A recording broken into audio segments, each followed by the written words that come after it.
Dengan ucapan Bismillahirrahmanirrahim, mari sama-sama kita awali proses pembelajaran ini, ya, dengan sama-sama kita ikuti dengan tertib. Semoga ada manfaatnya buat kita semua. Langsung saja kita akan mengawali dengan yang pertama, pembahasan program guru belajar atau seri asesmen, ya, kompetensi minimum ataupun AKM di sipil kedua ini. Kita ambil tanggal hari ini, hari Sabtu, 20 Februari 2021. Langsung saja kita akan menyikapi dengan apa permasalahan nanti tentang apa itu AKM. Yang pertama, tujuan program guru belajar ataupun seri asesmen kompetensi minimum, sepertinya terlalu kecil itu ya, tentang memahami konsep asesmen secara nasional. Kedua, kita akan sama-sama memahami tentang bentuk pelaksanaan asesmen secara nasional.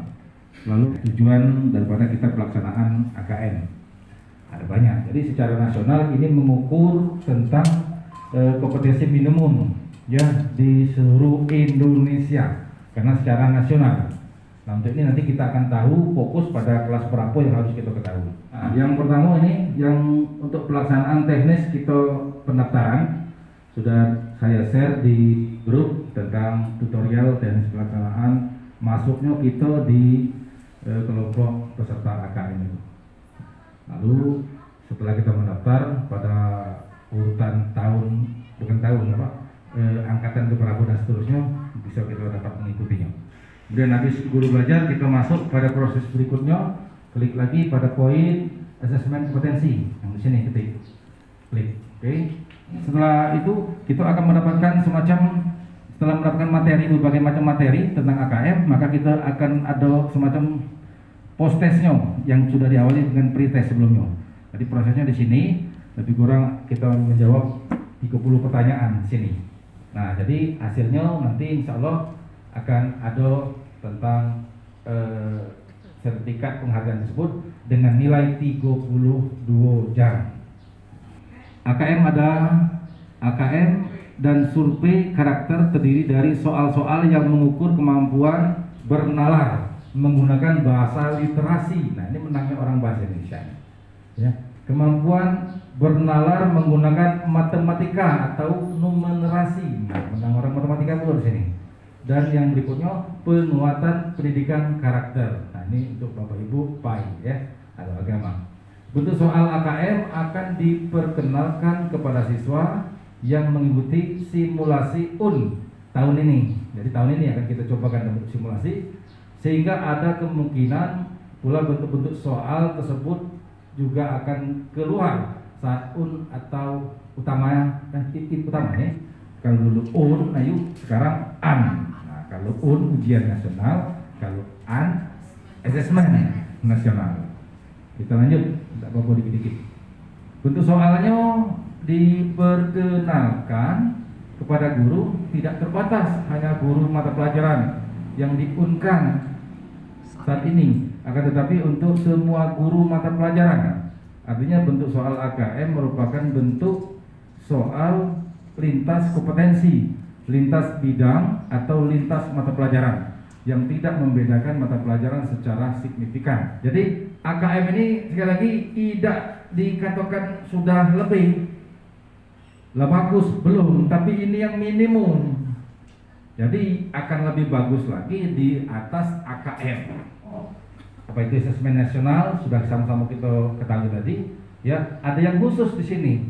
Apa? Dari asesmen nasional ini kita memperoleh 3 instrumen utama, yaitu kompetensi minimum tentang survei karakter, yang berikutnya tentang survei lingkungan belajar. Langsung saja, kalau jenjang pendidikannya UN, SMP, MTS, SMA, SMK, ya, untuk AKM ini sama, kebetulan tidak ada beda ya.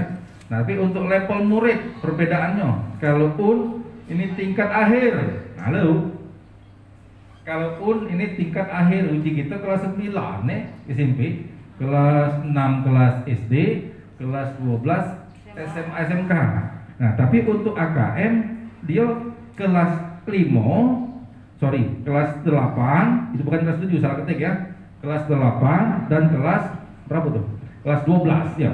11. Untuk yang AKM ini tidak seluruh murid, tapi sensus sekolah dengan sampel murid. Tingkat jenis tesnya ada high stake untuk yang kapan yang AKM low stake. Untuk model soal, kalau di pilihan ganda ada namanya isian singkat atau disebut dengan isi ya. Nah, tapi pada AKM ada PG sama pilihan ganda. Nah, ada pembedaan itu, ada PGK.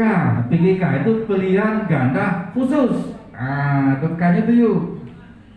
Ya Desi benar. Ya, PGK pilihan ganda khusus. Yang cak mana soalnya?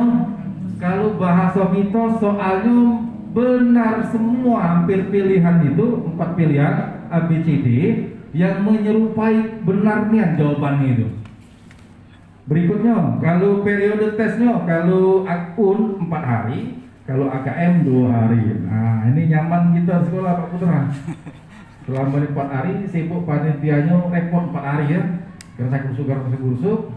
Nah, ini cuma 2 hari.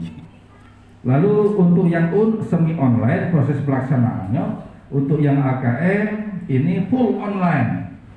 Yang terakhir komputer ujian berdasarkan ini computer based test ya, CBT. Tapi untuk AKM computerized multi stage adaptive testing MSAT. Siapa saja yang akan menjadi peserta asesmen nasional tadi sudah kita sampaikan ya, seluruhnya akan berhak ya, utamanya ini diikuti oleh sebagian peserta didik yang ada di kelas 5, kalau di SD kelas 8, kalau di SMP ataupun kelas 11. Apa yang masuk dengan minimum pada kompetensi minimum AKM ini? Konten yang diukur pada literasi membaca dan numerasi adalah konten yang bersifat esensial serta berkelanjutan lintas kelas maupun jenjang. Tidak semua konten pada kurikulum diujikan sehingga sifatnya minimum. Ini sekedar informasi saja, mungkin dapat Bapak Ibu pelajari nantinya apa tentang literasi membaca dan apa itu numerasi. Tapi secara umum gambarnya kalau literasi itu kita membaca kan, membaca dengan pemahaman tertentu, tapi numerasi membaca juga, tapi ada unsur-unsur angka, ya angka langsung saja.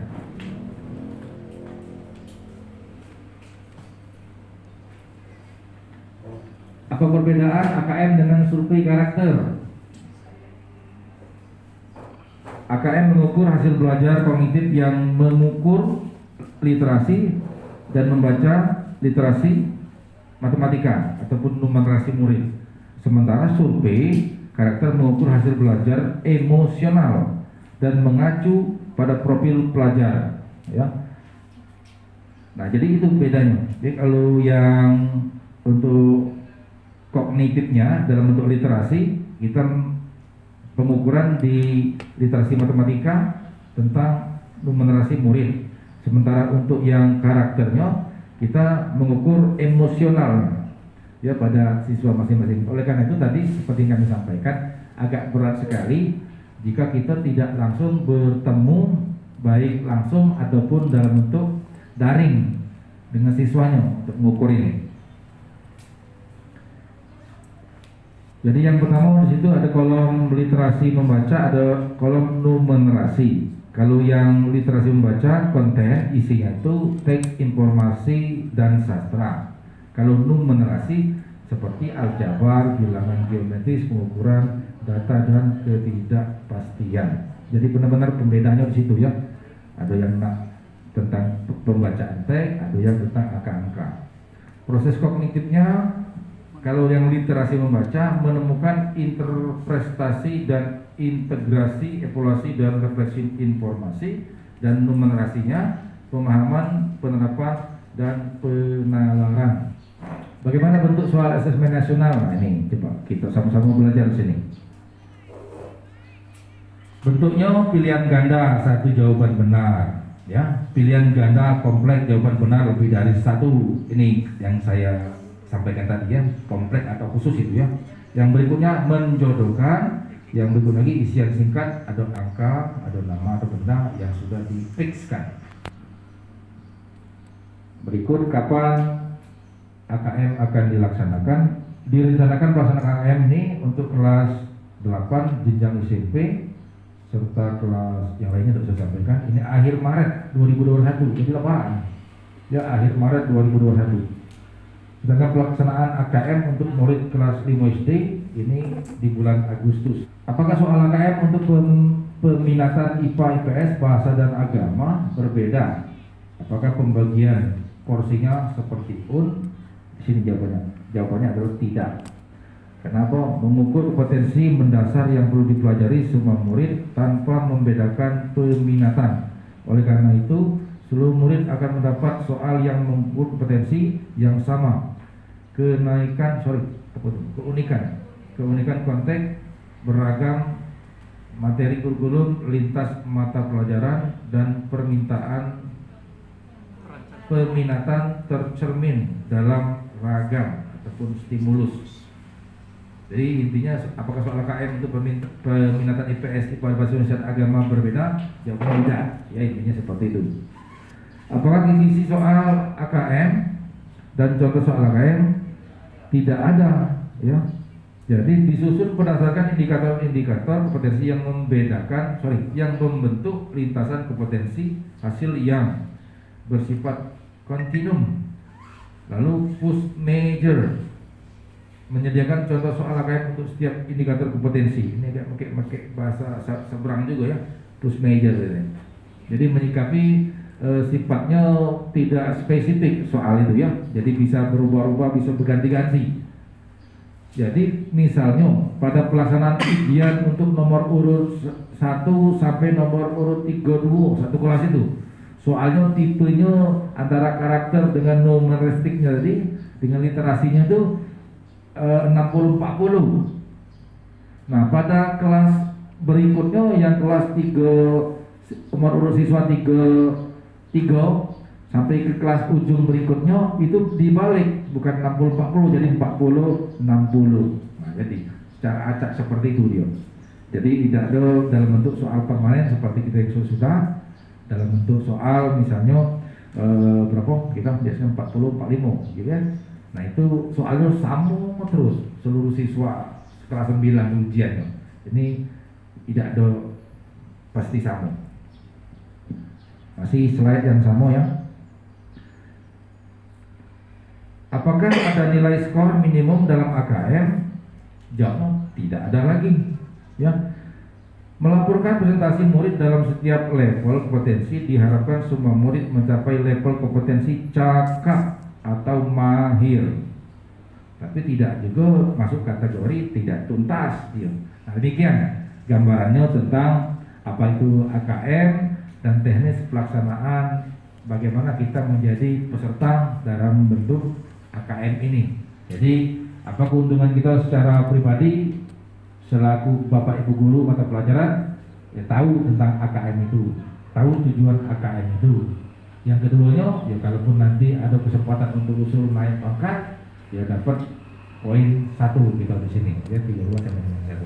Barangkali itu yang perlu kami sampaikan. Mohon maaf kepada teman-teman karena tayangan ini sedikit kurang fix, ya karena terlalu kecil sehingga tidak dapat termonitor dari teman-teman semua.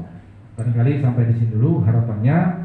Selepas ini Bapak Ibu dapat mengikuti dan meneruskan langkah daripada arahan pemerintah ini untuk dapat lebih tersosialisasi lagi tentang AKM ini, dan Bapak Ibu secara sistematis, secara mengelompok kiranya dapat mengimbaskan sesama teman kita, utamanya yang ada di keluarga besar CP Negeri 2 Pramuli. Barangkali itu saja. Sekian, terima kasih. Wabillahi taufiq wal hidayah. Assalamualaikum warahmatullahi wabarakatuh.